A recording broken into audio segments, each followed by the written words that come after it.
बहुत ही अच्छे होंगे।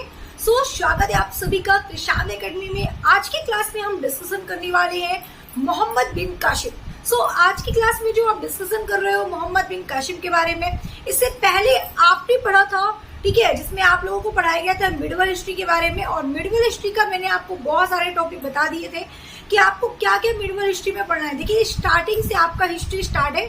जो भी स्टूडेंट हिस्ट्री नहीं पढ़े हैं, बिल्कुल भी उन्हें हिस्ट्री नहीं आती है, उनके लिए स्पेशल ये बैच चलाई गई है, ठीक है। और साथ ही साथ तो जो हिस्ट्री से दूर दूर भाग रहे हैं कि भैया कैसे याद की जाए, हिस्ट्री कैसे याद किया जाए, ठीक है, इसमें इतने सारे सन, इतने सारे नेम्स है, कैसे हम इसको तैयार करें, ठीक है। तो मैं आपको बता दूं कि हिस्ट्री एक ऐसा सब्जेक्ट है, ठीक है, जिसे हम लोगों को स्टोरी की तरह समझना चाहिए। हिस्ट्री पूरी स्टोरी ही है ना। बस आपको समझने का तरीका कैसा है, ठीक है, समझाने का तरीका कैसा है टीचर का, ये इंपॉर्टेंट है।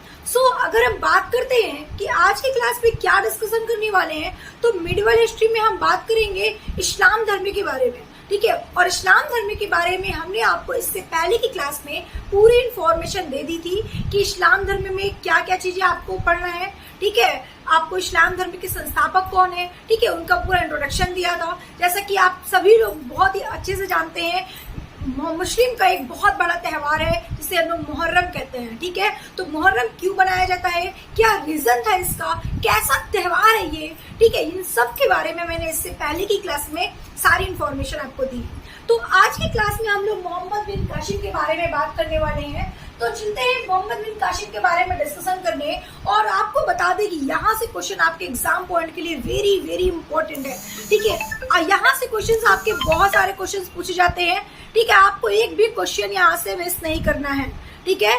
तो चलिए आते हैं हम लोग अपने टॉपिक पे, क्या क्वेश्चन है और कैसे कैसे क्वेश्चन आपके एग्जाम में पूछे जाते हैं, ठीक है। तो देखिए, अगर मोहम्मद बिन कासिम के बारे में मेरा बात करते हैं तो देखिए, मोहम्मद बिन कासिम 712 से 714 तक ये भारत में थे, ठीक है। कब से कब तक की बात हो रही है, 712 से 714 तक की बात हो रही है। अब क्वेश्चन यहाँ पे ये आ रहा है कि भारत आए क्यों थे और 2 साल यहाँ पे क्यों आए थे, क्या रीजन था इनका जो भारत ये आए थे, ठीक है। लेकिन यहाँ से आपका एक क्वेश्चन बनता है भाई कि मोहम्मद बिन कासिम भारत में कब से कब तक थे, तो आपको बताना है कि 712 से 714 तक थे, ठीक है। अब यहाँ पे सवाल उठता है कि क्यों आए थे, आइए हम इसके बारे में देखते हैं, ठीक है। तो देखिए, एक चीज आपको याद रखना है, मोहम्मद बिन कासिम जो थे, ठीक है, उनका एक राजा हुआ करता था। मोहम्मद बिन कासिम के एक राजा हुआ करते थे जिसका नाम था अल हजाज, ठीक है, जिसका नाम था अल हजाज। और ये जो अल हजाज थे, ये कहाँ के रहने वाले थे भाई,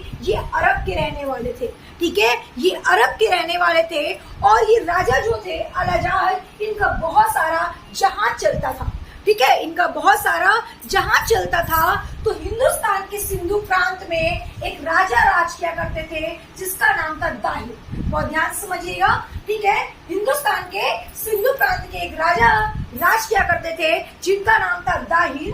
तो दाहिर जो थे, ठीक है, दाहिर जो थे, इनकी स्टोरी बहुत ही अच्छे से समझिएगा। ये जो अल हजाज थे, ठीक है, इनका भैया जहाज जाया करता था, ठीक है, जहाज जाया करता था। कहाँ से जाया करता था, देवल बंदरगाह पड़ता है, ठीक है, सिंधु प्रांत में एक देवल बंदरगाह पड़ता था। तो वहां से होते हुए इनका अल हजाज का जहाज जाया करता था। लेकिन दाहिर एक दिन क्या किए, इनके जहाज को लूट मार कर लिए, ठीक है, इनके जहाज को लूट मार कर लिया, इन्होंने कब्जा कर लिया उनके जहाज पर। तो अल हजाज को आया गुस्सा और उसने अपने सैनिक को भेजा और कहा कि जाओ देखो कौन हमारे जहाज पर कब्जा किया है और क्या रीजन है। तो वहां पर 712 में मोहम्मद बिन कासिम जी को ये बात पता चली और ये सैनिक थे, ठीक है, किसके, अल हजाज के। तो 712 ईस्वी में ये आए थे भारत, ठीक है, ये आए थे भारत। तो आपको समझ में आ गया कि भारत ये क्यों आए थे। तो भैया यहाँ पे मैंने आपको बता दिया कि अल हजाज ने इन्हें भेजा था, ठीक है, पता लगाने के लिए कि किस लिए, कौन था वो जो जिन्होंने हमारे जहाज को लूट मार किया और उस पर कब्जा किया, ठीक है। तो इस तरीके से 712 तक मोहम्मद बिन कासिम जी भारत आए थे। और भारत आने के पश्चात मोहम्मद बिन कासिम ने क्या किया, जैसे ही भारत आए दाहिर की कर दी क्या, हत्या। ठीक है। दाहिर की भैया क्या कर दी, इन्होंने कर दी हत्या, और हत्या करने के बाद जब इन्होंने हत्या कर दी दाहिर की, तो वहां पे जितने भी लोग थे, ठीक है, दाहिर जो था वो ब्राह्मण वंश का रहने वाला था, ठीक है, ये ब्राह्मण वंश के रहने वाले थे और ब्राह्मण वंश के रहने वाले थे। लेकिन दाहिर की जब हत्या हो गई तो हत्या करने के बाद मोहम्मद बिन कासिम जी जो थे वो कहते हैं कि भैया you have two option, you have two option, आपके पास केवल दो ऑप्शन है, ठीक है, आपके पास केवल दो ऑप्शन है। जो भी मतलब ब्राह्मण वंश के वहां के निवासी थे, जो रहते थे उनके साथ दाहिर के, उनसे कहते हैं यू हैव टू ऑप्शन, आपके पास केवल दो ऑप्शन है।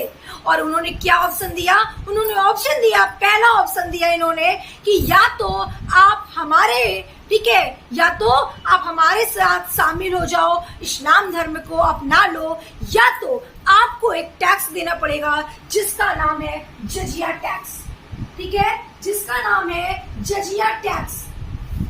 तो इस तरीके से इन्होंने क्या किया, यू हैव टू ऑप्शन लगाकर दो ऑप्शन रख दिया और दो ऑप्शन के साथ बोला कि भैया या तो इस्लाम धर्म को आप अपना लो, या तो आपको एक टैक्स देना पड़ेगा जिस टैक्स का नाम होता है जजिया टैक्स। इस तरीके से इन्होंने कहा। तो जो भी लोग, कुछ लोग ऐसे थे जिन्होंने इस्लाम धर्म को अपनाया, लेकिन कुछ ऐसे भी थे जिन्होंने जजिया टैक्स को देना प्रारंभ कर दिया, ठीक है। तो इस तरीके से आपसे एक क्वेश्चन एग्जाम में पूछा जाता है जो आपके एग्जाम पॉइंट के लिए है।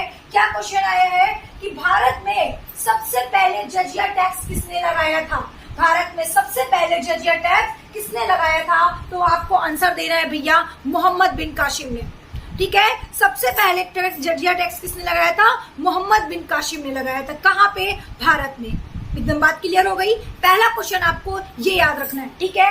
दूसरा पॉइंट आपको याद रखना है, इन्होंने जब जजिया टैक्स लगाया तो साथ में इन्होंने ये भी बोला कि उन लोगों के लिए नहीं है, ठीक है, उन लोगों के लिए नहीं है, पेड बाई नॉन मुस्लिम, ये नॉन मुस्लिम लोगों के लिए है जो मुस्लिम को अपना नहीं रहे हैं, ये उनके लिए है। लेकिन साथ ही साथ इन्होंने उनके लिए छूट रखी थी जो विकलांग थे या फिर जो विधवा थे, ठीक है, जो विकलांग और जो विधवा थे उनके लिए उन्होंने छूट रख दी कि आप लोगों को ये टैक्स देना नहीं पड़ेगा। बाकी जितने लोग हमारे इस्लाम धर्म को नहीं अपनाते हैं उनको जजिया टैक्स देना पड़ेगा। इतनी बात मोहम्मद बिन कासिम ने कही। तो यहाँ से आपके एग्जाम में क्वेश्चन क्या आता है, बहुत ध्यान से समझिएगा। क्वेश्चन आपके एग्जाम में आता है कि भारत में सबसे पहले जजिया टैक्स किसने लगाया था, तो आप बताओगे मोहम्मद बिन कासिम ने, ठीक है, मोहम्मद बिन कासिम ने लगाया था। दूसरा क्वेश्चन आपसे पूछा जाएगा ब्राह्मणों पर जजिया टैक्स किसने लगाया था, ठीक है, तो ब्राह्मणों पर जजिया टैक्स भैया फिरोज तुगलक ने लगाया था, ठीक है। मतलब कि जो मोहम्मद बिन कासिम थे वो केवल भारत पर लगाए थे, ठीक है, लेकिन स्पेशलिस्ट ब्राह्मणों पर जो जजिया टैक्स लगाया वो फिरोज तुगलक ने लगाया था, ठीक है। तो आपको नोट रखना है कि फिरोज तुगलक ने ब्राह्मणों पर जजिया टैक्स लगाया था। तीसरा क्वेश्चन आपके एग्जाम में पूछा जा सकता है यहाँ से कि भारत में खत्म किसने किया था, ठीक है, भारत में जो मोहम्मद बिन कासिम ने जजिया टैक्स लगाया था उसको खत्म किसने किया था, तो आपको बताना है अकबर ने, ठीक है, अकबर ने इस जजिया टैक्स को खत्म किया था, ठीक है। नेक्स्ट क्वेश्चन आपसे पूछा जाएगा कि भारत में दोबारा किसने लगाया था, मतलब कि जब भारत में खत्म कर दिया गया था तो फिर से जजिया टैक्स कौन आकर लगा दिया था भैया। जब एक बार खत्म कर दिया गया, ठीक है, जब एक बार खत्म कर दिया गया अकबर ने ऑलरेडी खत्म कर दिया, तो दोबारा से भारत में कौन आकर लगा दिया, तो आप बताओगे कि औरंगजेब ने, ठीक है, ये औरंगजेब जो थे वो दोबारा से जजिया टैक्स लगा दिया, ठीक है। नेक्स्ट क्वेश्चन आपसे पूछा जाएगा कि दोबारा से किसने खत्म किया, जो दोबारा से जजिया टैक्स लगा वो दोबारा से किसने खत्म किया, तो आप बताओगे मोहम्मद शाह रंगीला ने, ठीक है, मोहम्मद शाह रंगीला ने। तो बेटा इस तरीके के आपके एग्जाम में क्वेश्चन पूछे जाएंगे मोहम्मद बिन कासिम से।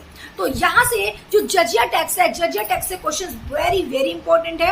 यहाँ से क्वेश्चन आपके एग्जाम में बहुत कई बार आपके एग्जाम में आ चुके हैं, तो ये गलती आप बिल्कुल ही मत करिएगा। इसको आप अपने माइंड में एकदम फिट फाइन रख लो, ठीक है, आपको याद रखना है। फिर से मैं एक बार रिपीट करती हूँ, सबसे पहले भारत में जजिया टैक्स किसने लगाया था, तो आप बताओगे मोहम्मद बिन कासिम ने लगाया था, ठीक है। भारत में खत्म किसने किया था, तो अकबर ने किया था। ब्राह्मणों पर जजिया टैक्स किसने लगाया था, फिरोज तुगलक ने लगाया था। उसके बाद दोबारा किसने लगाया था, तो दोबारा से लगा दिया था औरंगजेब ने, और दोबारा से खत्म किसने किया था, मोहम्मद शाह रंगीला जी थे जिन्होंने दोबारा से खत्म किया था। तो भैया इस तरीके से मोहम्मद बिन कासिम की कहानी चली। और उसके बाद जब दाहिर की हत्या कर दी और जजिया टैक्स लगा दिया, तो भैया बात यहाँ पे अभी खत्म नहीं हुई, बात यहाँ पे और भी थी। क्या बात थी कि भैया देखो, उसके बाद आपको ध्यान देना है कि जो दाहिर थे, ठीक है, जो दाहिर थे उनकी 2 बेटियां थी, ठीक है, जो दाहिर थे उनकी 2 बेटियां थी, जिसका नाम था क्या, सूर्या देवी और निर्मला देवी। यहाँ पे लिखा हुआ है, देख लीजिए, सूर्या देवी और निर्मला देवी, इनकी 2 बेटियां थी। इन दोनों बेटियों को बंदी बना लिया गया। अल-हज्जाज के पास मोहम्मद बिन कासिम ले आए, और लाने के बाद अल-हज्जाज के 2 पुत्र हुआ करते थे, और इन दोनों पुत्रों से अपनी पुत्र मतलब कि जो दाहिर की बेटियां थी उनसे अपनी पुत्रों को शादी करा दी। मतलब अपने बेटे से इन्होंने क्या कर दी, शादी कर दी, मैरिज कर दी, ठीक है। अब भैया बात यहाँ पे इतनी सी नहीं थी, जब इन्होंने शादी करवा दी तो सूर्या देवी और निर्मला देवी कैसे चुप रह सकती हैं, क्योंकि मोहम्मद बिन कासिम ने अब इसके पिता की हत्या की है, तो बदला तो लेना ही लेना है, सिंपल सी बात है ना भैया। बदला बिना बदले का तो कुछ काम चलना नहीं है, ठीक है। यहाँ पर यही चल रहा है, बस इसको मारा है तो मैं भी इसको मारूंगा, ठीक है। तो वहां पर कहानी अभी खत्म नहीं हुई है ना, कहानी अभी आपकी खत्म नहीं हुई है। इस तरीके से चलता रहा। जब इन दोनों की सूर्या देवी और निर्मला देवी अल-हज्जाज के बेटे से शादी कर लिया इन दोनों ने, तो शादी करने के बाद इन दोनों बेटियों ने क्या कहा अल-हज्जाज से, क्या कहा अल-हज्जाज से, आप सुनकर तंग रह जाएंगे। क्या कहा, इन्होंने कहा कि अल-हज्जाज से कि मैंने तो बहू का पूरा रोल निभा दिया, मैंने तो शादी कर ली, लेकिन आप भी मेरी बात को समझो, आप भी मेरी बात को समझो, आप कब मेरे साथ न्याय करोगे, ठीक है। ये बात जब सुनी अल-हज्जाज ने तो पूछा कि ऐसा क्या हुआ, तो उन्होंने बताया कि मोहम्मद बिन कासिम जो थे उन्होंने मेरे साथ, ठीक है, छेड़खानी की, उन्होंने मेरे साथ गलत किया, ठीक है। इस तरीके से बात इन्होंने दोनों बहुओं ने अल-हज्जाज से कह दिया, और अल-हज्जाज को आया बहुत ही गुस्सा, और मोहम्मद बिन कासिम के पास एक लेटर भेजते हैं, ठीक है। उन्हें बुलाते हैं, बुलाने के बाद उन्हें उस लेटर में जो लिखा होता है उसे मोहम्मद बिन कासिम जो थे वो पढ़ते हैं, और पढ़ने के बाद उन्हें आश्चर्यचकित होता है। वो सोचते हैं कि मैं इन्हें कैसे प्रूव करके दिखाऊं कि मैं गलत नहीं हूं और मैंने गलत कुछ नहीं किया। तो जो मोहम्मद बिन कासिम थे उन्होंने क्या किया, वहीं पर अपना सर को काटा, और काट कर उस लेटर के साथ लिख कर भेज दिया कि इससे ज्यादा मैं सफाई नहीं दे सकता आपको कि मैं गलत नहीं हूं। मतलब कि यहाँ पर एक तीर से 2 निशाना लग गया, सूर्या देवी और निर्मला देवी का बदला भी पूरा हो गया, और मोहम्मद बिन कासिम जी चले भी गए, जबकि उनकी कोई गलती नहीं थी। हाँ, लेकिन उन्होंने एक गलत काम तो किया ही था, क्योंकि उनके पिता को मारा था, और पिता को मारने के बाद बेटियां चुप नहीं रह सकती। तो इस तरीके से इनकी कहानियां थी, ठीक है। तो यहाँ से आपके एग्जाम में क्वेश्चन पूछा जाता है, जो आपको नोट करना है, मैंने आपको बताया, ठीक है। तो भैया मोहम्मद बिन जो कासिम थे वो भारत कब से कब तक थे, 714 तक, ठीक है। 712 से 714 तक ये कहाँ थे, तो आपको बताना है कि 712 से लेकर 714 तक ये भारत में राज किए, ठीक है। इन्होंने यहाँ पे शासन किया, और उसके बाद इन्होंने कई सारे ऐसे चीजों बताएं, ठीक है। इन्होंने कई सारे पॉइंट को रखा, और क्या क्या उनके पॉइंट्स थे जरा देखिए, जहां से आपके एग्जाम में क्वेश्चन पूछे जाते हैं। क्या क्वेश्चन पूछे जाते हैं, पहला क्वेश्चन पूछा गया था आपका, भारत में सबसे पहले सोने के सिक्के किसने चलवाए थे, ठीक है। भारत में सबसे पहले सोने के सिक्के किसने चलवाए थे, तो भैया मोहम्मद बिन कासिम जी थे, जिन्होंने भारत में सबसे पहले सोने के सिक्के चलाए थे। और इसी सोने के सिक्के को हम लोग दिरहम सिक्के के नाम से भी जानते हैं। तो आपको याद रखना है कि मोहम्मद बिन कासिम भारत में सबसे पहले सोने के सिक्के चलाए, जिसे दिरहम सिक्के के नाम से जाना जाता है। दूसरा क्वेश्चन आपके एग्जाम में पूछा जाता है, भारत में खजूर की खेती सबसे पहले किसने कराई थी, तो खजूर की खेती भारत में सबसे पहले मोहम्मद बिन कासिम ने कराई थी, ठीक है। और बेटा तीसरा क्वेश्चन आपका है कि ऊंट का पालन, ठीक है, किसने कराया था, तो ऊंट का पालन भी मोहम्मद बिन कासिम ने कराया था। तो ये आपको 3 से 4 क्वेश्चन मोहम्मद बिन कासिम के याद रखने हैं, जो आपके एग्जाम पॉइंट के लिए वेरी वेरी इंपॉर्टेंट है। और टैक्स वाला जो क्वेश्चन है वो तो सबसे ज्यादा इंपॉर्टेंट है, यहाँ से क्वेश्चन आपके एग्जाम में जरूरी है। मतलब कंफर्म पूछे जाते हैं आपके एग्जाम में यहाँ से क्वेश्चंस, ठीक है। 90% चांसेस होते हैं कि यहाँ से क्वेश्चंस आपके एग्जाम में जरूर आते हैं। तो आपको यहाँ से टैक्स वाले क्वेश्चन याद रखने हैं कि कब भारत में जजिया टैक्स लगा है, कब खत्म हुआ है, कब ब्राह्मण पे लगा, ठीक है, और कब खत्म हुआ, किसने दोबारा लगाया और किसने दोबारा खत्म किया। यहाँ से आपके 4 से 5 क्वेश्चन जो टैक्स से बन रहे हैं, इन सारे क्वेश्चन को आपको क्लियर करने हैं, ठीक है। तो आई होप कि यहाँ तक आप सभी को समझ में आ गया होगा। मोहम्मद बिन कासिम का यहीं से चैप्टर खत्म होता है। इनकी हो गई थी हत्या, और हत्या के दौरान उसके बाद इन्होंने इतने सारे पॉइंट्स बताया, ठीक है। सोने के सिक्के चलवाए, ऊंट का पालन करवाया, ठीक है, खजूर की खेती चलवाई, ठीक है, इस तरीके से इन्होंने करवाया यहाँ पे। तो यहाँ से मोहम्मद बिन कासिम के क्वेश्चन पूछ जाते हैं, ठीक है। तो नेक्स्ट क्लास में जो हम लोग डिस्कशन करेंगे वो बात करेंगे महमूद गजनवी के बारे में, ठीक है। तो आज के लिए बस इतना ही, फिर मिलते हैं नेक्स्ट क्लास में नेक्स्ट वीडियो के साथ। अगर आपको नोट चाहिए तो आप मुझे कमेंट करके बताइए, और आपको क्लास में क्या प्रॉब्लम है, कैसे लग रही है क्लासेस, समझ में आ रहा है कि नहीं आ रहा है, आप मुझे सारी चीजें आप कमेंट सेक्शन में कमेंट करके आप मुझे बता सकते हो। आई होप कि आप सभी लोग मेरी वीडियो को देख रहे होंगे, और जो भी मेरी वीडियो को देख रहा है वो वीडियो को लाइक करना बिल्कुल नहीं मत भूलिएगा। और जितने भी आपके स्टूडेंट है जो हिस्ट्री सब्जेक्ट से घबराते हैं भाई, तो मैं आपको बता दे रही हूँ कि मैं एकदम बेसिक लेवल, 0 लेवल से आपको हिस्ट्री पढ़ा रही हूँ। आपका एक भी ऐसा पॉइंट आपको नहीं, मतलब आपका एक भी क्वेश्चंस भी नहीं छूटेगा, और पूरी हिस्ट्री भी आपकी तैयार हो जाएगी। सो बस आज के लिए इतना ही, फिर मिलते हैं नेक्स्ट क्लास में नेक्स्ट वीडियो के साथ। Okay, thank you.